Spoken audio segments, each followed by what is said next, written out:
Hi everyone, it's Jessica. Welcome back. Today is the final video in the Peppermint Tree Skirt grouping. Our blocks are made, our tree skirt is together, it's quilted.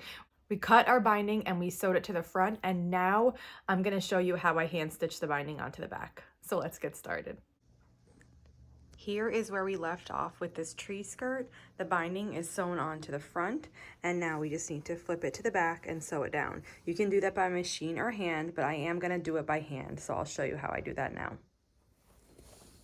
Okay, so I have my tree skirt in my lap, and binding is always something that I find very difficult to film because to do it, I have to hold it further away from my body than I normally would. So it might look a little awkward, but you need to find a way that's comfortable for you. You can hold it with the back up or with the top up, whatever works. I like to hold it with the back up. I don't use Wonder Clips or anything like that, but some people love Wonder Clips, so it's just totally up to you. I also, this is not, I don't think people do this, but I use a double thread. So I thread it through the needle and then I come all the way to the back and I tie it in a knot. And that's how I do all my binding. I don't use a single thread. So to start then, what I do is I find somewhere in the seam allowance, anywhere. I go through the seam allowance, and then what I do is I loop my needle underneath, like in between the threads, so the knot is stopping it. And then when I pull, that's how I secure my first stitch. So it's secured around the seam allowance.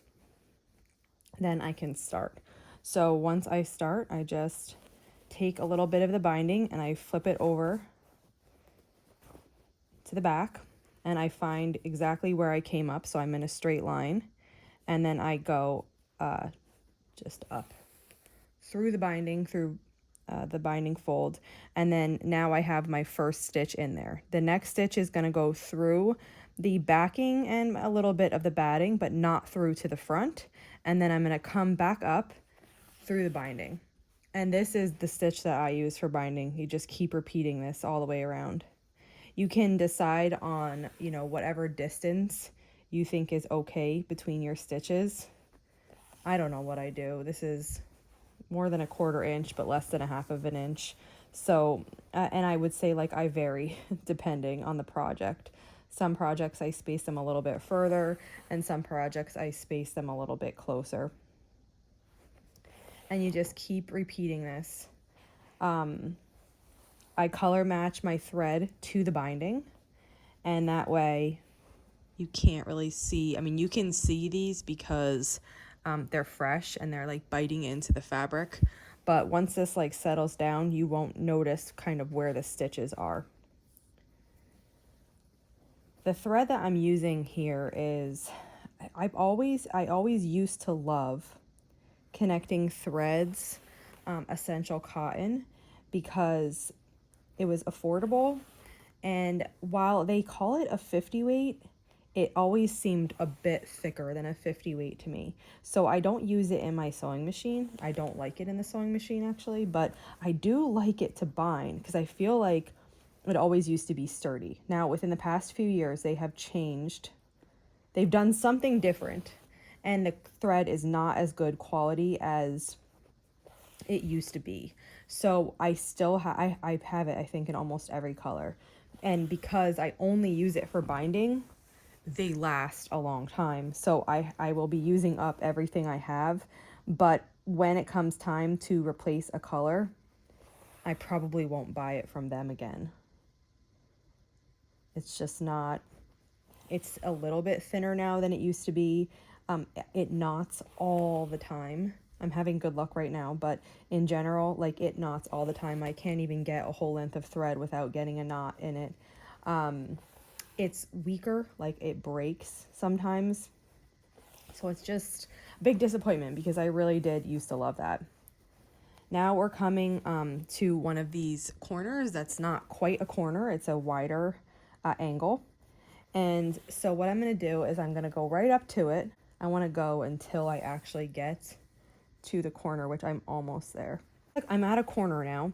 And when I was sewing this onto the front, I was thinking that we'd need to make a little tuck in the back here, to accommodate this angle, but I knew it wasn't going to be like, it was going to be a small tuck, not like a regular 90-degree corner. But actually, now that I'm doing it, it kind of doesn't tuck at all.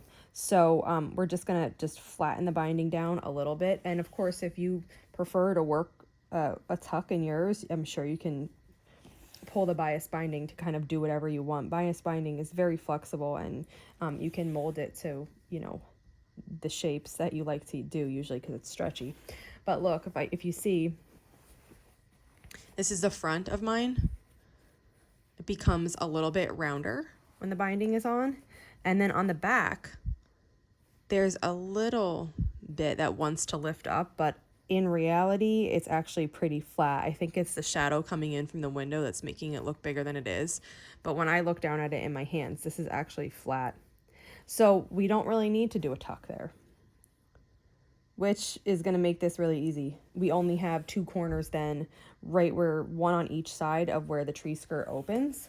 And I find like people will say they have the most problems getting corners to look nice, and that usually comes with practice. But now we just kind of eliminated, see, here we go. We kind of eliminated that issue with this, which is nice. And instead of using a thimble, I have these thimble dots. I've shown them before. I like them. I can't get comfortable with a thimble. These ones are called polka dots. There's a bunch of different ones. I have other ones that work just as well. I have a few left in this tin, so I use these up, and then I have like a different brand of them that I have to use. So they work really well, and they just stick to your finger, and you can reuse them. You can use them more than once before the sticky wears off usually.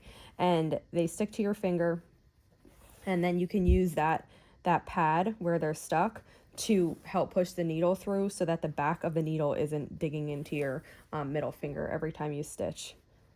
I used to just like, since I couldn't find a thimble that I loved, I'd just wear nothing. But then like my finger, my middle finger here would be all like bleeding and really sore. And I'm like, why am I suffering? There has to be another way.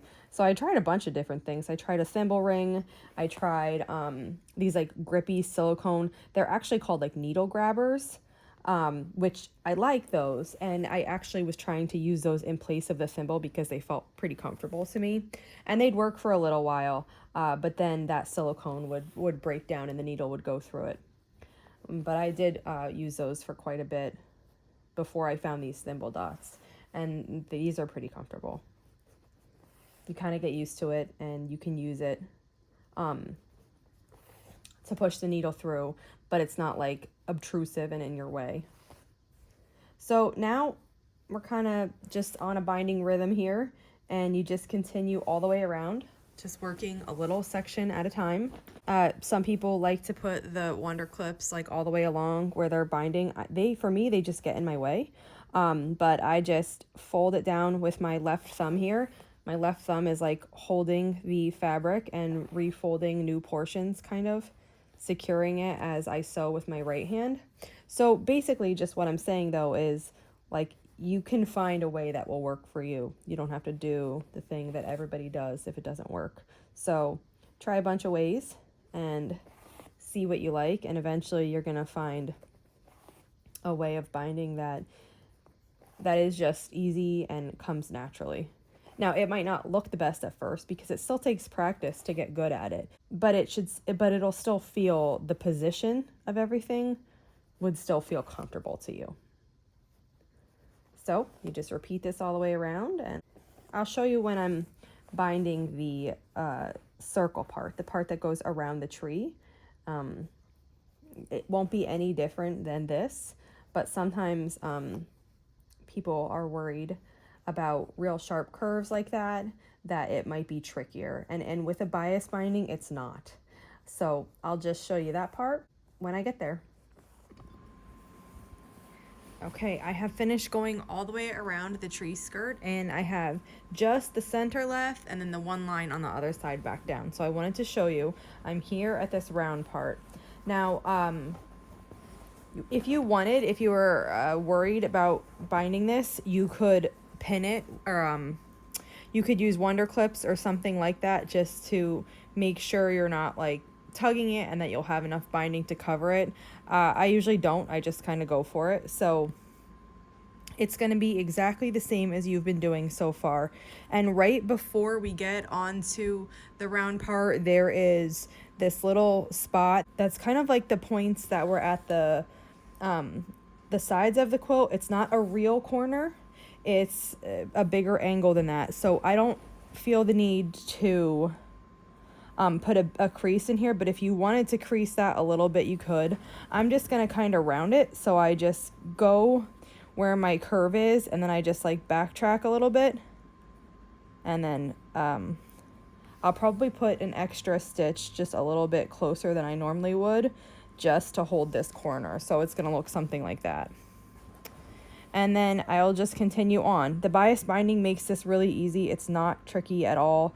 It wraps so beautifully around this part, and it just goes really smooth. So this isn't something you have to be worried about. And once you do it, you'll see, oh, this is like really not that big of a deal at all. So it's the same way. I just I use my left thumb, just as I was doing before, to hold where I'm going to take the next stitch. And you kind of do have to readjust it because it's, it's round and it's curved, and you're moving across this portion. So every couple stitches, you're going to have to pick it up and readjust it. But I just use my thumb, like I said, my left thumb, to hold this down as I go, and I keep going. A little bit about the, opening and closure. So the way that I design this is it's just going to lay flat next to each other. I did not add ties, snaps, buttons, any of those things. I just let mine lay down and keep it like that. However, all of those things can be added to this. If you decide that's something you want to add, maybe you have like a pet who, runs under your tree and moves it, or just for whatever reason you want to secure it just a little bit more, you can add ties, you can add buttons, you can add snaps or Velcro. And all of those would work nicely. And you just repeat this all the way around the circle. I'm so close to the end now. My tree is up and waiting for a tree skirt. We have one that I've had in the past. I actually made it a long time ago. I got the pattern from a library book, and I like it. It's too small though. It was only one size in the book, and I made it, and it's just too small for my tree, so you can't even see it when it's on. So I'm excited to swap that out and get this one on and have it actually look nice and fit underneath the tree. I just finished up with the binding, and here's what it looks like. And so now I can put this under my tree. And here it is under my tree. I'm really happy with how this turned out. I hope if you're making this tree skirt, you really enjoy it. That wraps it up for the whole Peppermint Tree Skirt project. I hope you enjoyed this series. I hope you enjoy this tree skirt if you're making it. If you have any questions, just let me know. And if not, I'll see you back here soon. Thanks for following along.